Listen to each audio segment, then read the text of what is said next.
Yo, what's going on, my broskiis? My name is Toadskii, back again here to bring you guys yet another One Piece Treasure Cruise video. Today, we have another legend to talk about, which is, not much of a surprise these days. But in terms of who they're selecting as the legend, I'm pretty happy about it. I mean, at least in terms of what I was thinking, I was really hoping we got a new Jinbei soon, and I'm happy to report that we have that. I think a lot of people out there are also excited to see a new legend Jinbei in the game. So I think a lot of people are hoping that he's good because, previous to this we had, Robin and Jinbei, which was kind of weird on release, but now we look at it and Robin and Jinbei are very, very good. And then, of course, we had V2 Jinbei, which was very underwhelming and still is today. And then you have V1 Jinbei, which was kind of average, but with the 6+ and level limit break, the character is very powerful. So we have Legend Jinbei to talk about today, and two new rev recruits in Sanji and Chopper for the treasure map against Who's Who. We can actually head over to the event island real quick, and you can see that on the little icon here that Who's Who is going to be the boss unit. These characters will be boosted in the event as well. I guess briefly before we actually jump into the event, one thing I wanted to bring to your attention is that this character is boosted in the treasure map. We have the old school Christmas Chopper. Now, some people will say, oh, it's just for the Christmas theming for December. But no, he's a boosted unit, which ultimately means he is going to be receiving a super evolution this month. So when the current PvP season concludes, we will see that this should be the next Pirate Rumble event. And meaning that when we get the data download for the Kizuna towards the end of the month, Chopper should be the character that's going to be super evolving, which is exciting because, we had the film Red Chopper that came out recently, which kind of semi-replaced this Chopper as a cotton candy farmer. So I wonder if they're going to make this Chopper even better than film Red Chopper in a way, where maybe he dupe drops more than one piece of cotton candy per drop, or maybe that he'll get some really unique special ability addition, because currently his special is really good, removing a lot of different debuffs by 5 turns. If they make it like 10 turns or 7 turns or 8 turns, something like that. I mean, even 6 turns, like that'd be kind of cracked for his special. And then maybe give him more healing, maybe beneficial slots or matching slots or rainbow slots. I don't know, just something to add to his kit, because I really don't know what they can do to make this character better than what he already is, aside from just making the numbers bigger. Like, in terms of new additions, I really don't know where they could go with it, but of course he's going to get level limit break as well with a super evolution. Just across the board, this is a very exciting time for super evolution for this character, so I'm very excited to see what they go ahead and do. But let's actually get back to the main point of the video, which is to talk about the new treasure Sugo-Fest. So this treasure map Sugo-Fest introducing Jinbei as a treasure map rare recruit legend character. Remember that the rare recruits that debut alongside a legend for treasure map will be available on every single treasure map moving forward, which is good. Now, in terms of the structure, it's pretty typical stuff. Discount multi, trash step, recommended character, legend or rate boost trash step, guaranteed legend on the 5th, and obviously it'll cycle all the way. You got a new character guaranteed on the 7th multi, 10th is another new character, another one on 15, another one on 20, 25 guarantees you the new Jinbei. Considering how close we are to New Year's, I don't advise doing that. Even though Jinbei has some really cool mechanics, which we'll talk about in just a moment, I really don't think it's overly worth it. Now, part 1 of the Sugo-Fest is going to be starting December 9th, so that is not far away. So tomorrow, as of this video going live, we'll get the news post to see like the list of all the legends that are pullable and stuff. And then the day after that is when the Sugo is actually live.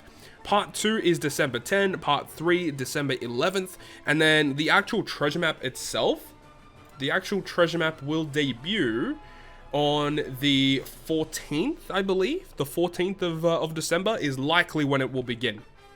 But without further ado, let's actually talk about what this new batch of characters actually does. So let's start off with the rare recruits first. First of all, we have the Sanji, and I really like the artwork that they decided to go with for Sanji, considering it's him, holding Zoro all bandaged up. So Sanji is a Psy fighter striker. Interesting that he's a striker.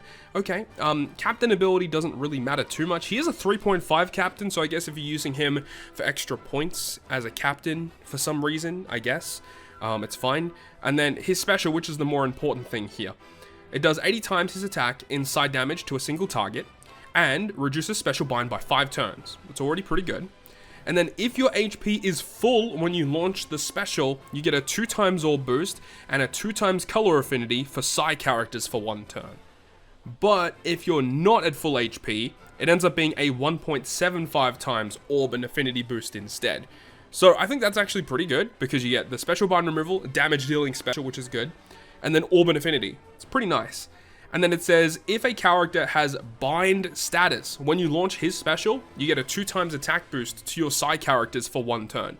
So you can realistically be in a scenario where you get 2x attack, 2x orbs, 2x affinity for your Psy characters with 1 special launch. That seems pretty good. Seems pretty decent. Obviously, it's not the most damage you can get ever, but from 1 special, getting all of those buffs simultaneously is pretty strong. He does actually remove 5 turns of special bind with his crewmate ability, so you like to see that. Unfortunately, doesn't have fear resistance, so I don't see this guy seeing a lot of play outside of the treasure map because of the fact he doesn't have the fear resistance. He could probably see some niche usages for sure, but it's not the best ever. And then for his support effect, he attaches to any unit that is a Psy and a fighter character, so a relatively restricted pool there. But the effect says that whenever you're inflicted with bind or paralysis, you get a 1.75 orb boost to your Psy characters for 1 turn. So that is a very good support effect. Very reminiscent actually of the treasure map Legend Sanji that came out, the Germa 56 Sanji, where his support effect attached to a Psy unit, and if you did damage, you get a 1.75 orb boost for Psy. So this is the same level as that, on a Legend, mind you, on a treasure map rare recruit. So that's pretty good. It's a usable support effect for sure. And unfortunately, he does not have any rumble abilities. But ultimately, he does have the hunger ability, which can be definitely useful every now and again. I think he's a pretty good character. I honestly don't see too much wrong with him. I just don't know how often he's going to see play outside of the actual treasure map. The next character on the list is the Baby Gramps Chopper. So it's the Baby Gramp Chopper from after he used his Rumble Ball for too long. I think he used like 5 Rumble Balls or whatever it was. Either way, pretty cool artwork, I must admit. He's a cerebral slasher. Captain ability, I mean, doesn't really matter that much, but the special ability, 12 turn cooldown, reduces cooldown by 1 turn, reduces defense up by 5 turns, reduces paralysis and attack down by 5 turns. If you have full HP when you launch the special, you get a 1.0 chain boost. Otherwise, you heal 30% of your crew's HP. This is a really good special. The utility effects in this special are so goddamn good. It just makes me a little concerned for the actual intrusion and the final boss fight against who's who and whoever the final boss is or intrusion boss is. I think this is a good special, but yeah, it gets me a little bit worried about those fights. Specifically, if you don't pull this unit, you're going to have to find replacements to get around all of these different effects. And the fact that this character does so much in one special, it is good if you have the unit, but if you don't have the unit, it can definitely make things a little bit more difficult. But saying that though, this is a character that is definitely going to see play outside of Treasure Map, just due to the fact that it removes so many different debuffs, and also the fact that it can potentially give you a chain boost as well. So it's good offensively, it's good in the utility sense, it gets around special reverse as well. It does resist 2 turns of reverse, the special gives you -1, so that's kind of cool. Unfortunately, once again, no fear resistance, so yeah, that does kind of suck, but once again has hunger, which is kind of cool at least. And also heals 300 additional HP at the end of the turn as a crewmate. So that's actually kind of cool, just with max auto heal sockets and this character as your crewmate, healing 1300 at the end of every turn is pretty cool. And then the support effect attaching to any unit that is a Psi unit and a Cerebral unit, it will state that if you use the special that boosts attack or orbs, you get a 0.4 chain boost and heal 2000 HP. Not the most amazing support effect ever, but I think that the healing component is probably the more useful thing there, because there are some cases where you do need a little bit of extra health to get through the next fight. But a 0.4 chain boost after you're using an attack or an orb boosting effect is kind of cool, I guess. You know, 0.4 is pretty good for a support that you can get on the fly whenever you launch a special, but it is restricted on who you can use it on. A Psi Cerebral that is either an attack booster or an orb booster. So it is a little bit restricted in that sense. And of course, once again, does not have any rumble abilities once again. But overall, I think this is a really good Treasure Map rare recruit, and just the utility that this character provides is really going to make it a useful option in a lot of content. And of course, we get to the main big man himself. We have Jinbei, the Fury-Filled Fists, who is a Psi fighter powerhouse character and is a superclass fighter character, by the way, which is an interesting choice. I wasn't anticipating that. So Jinbei being a Psi fighter powerhouse with his captain ability that will boost Psi fighter and powerhouse by 5.4 when you're at full HP, 5 times otherwise. You get a 1.4 health boost, which is pretty significant, and 10% damage reduction. So in terms of bulkiness and tankiness, he has that in spades. He goes on to say that at the start of the quest, he will apply nullified damage to the crew. And then it says here in brackets, nullify damage until crew is attacked 1 time. Furthermore, +1 to the number of times of nullified damage if the effect is stacked. So this sounds a little confusing, right? But essentially what it means is, as soon as you start the quest, Jinbei's effect will activate, which will give you damage nullification until you've taken 1 hit of damage. But what this does mean is that if you have double Jinbei, from what I understand, I could be wrong here, and if I am wrong, definitely correct me in the comments, please. But from what I understand, is if you have 2 Jinbei, 1 captain, 1 friend captain, when you enter the quest, your damage nullification will work until you take 2 hits of damage. So that's pretty crazy, right? If you just save that until like a boss stage, right, and the enemy does a crazy death hit, this guy's captain ability can just resist it altogether. And this is also another component that gets me a little frightened as to what we should be expecting moving forward into the actual treasure map. Like, if you don't have your own Jinbei and they do 2 different hits of damage, that could definitely be a bit of a problem. But we'll have to wait and see how that kind of turns out. But this is a really unique captain ability. We have never seen anyone do this at the start of the quest, but I like it. I like that they're introducing a bit of uniqueness here with Jinbei. And there's definitely going to be content where Jinbei is going to be optimal for, just due to the fact that he inputs his own damage nullification. However, it is a crew's buff, which means that if the enemy removes your beneficial effects, that will be removed. So that is, you know, kind of shitty. But at the end of the day, I like the uniqueness here. I think it's pretty cool. And of course, if you use him as a captain, you'll get access to his superclass special. You need to have one of the straw hats on the crew to activate it, so there's no, kind of strategy to implement in order to get the superclass active. You just have to have a unit on your crew. And the effect will remove 3 turns of damage threshold, 20% heal to the crew, which remember, Jinbei gets the bigger attack boost when you're at full HP, so it's actually nice that he heals with his superclass special. He changes your type slots into matching, and reduces damage taken by 50% for 1 turn, and changes fighter characters into super fighter. So the damage reduction in his superclass is interesting because he already has damage nullification in his captain, and that is better than the superclass effect. So I don't really understand why he has that in particular, unless if there is a reason for it to actually be there when we have a look at the gimmicks of the actual treasure map fight. But ultimately, it's a pretty decent superclass special, but not the best. But it's decent, right? Now we can move on to his special, which is also pretty interesting, where it completely removes all damage reduction on the enemy. So any Rainbow Shield, doesn't matter how many turns of Rainbow Shield, it completely removes it. Again, gets me worried for the treasure map because he can remove an infinite amount. So if there ends up being like a really stupid damage reduction shield where it's like, you know, resist 30% of damage, which means that, you know, even if it was like a 30% damage reduction shield for like 99 turns, you know, this could just remove it. But a lot of teams can just attack through a 30% damage reduction, but you don't want to do that. So I hope that there isn't anything like that. That could definitely be annoying in the treasure map fight. So he completely removes all Rainbow Shield, 120 times his attack in typeless damage to all enemies. That ignores all defensive effects and base defense, so he's a damage dealing special, which is massive. If you have full HP when you launch the special, you get a chain boundary, a 3.0 chain boundary for 1 turn.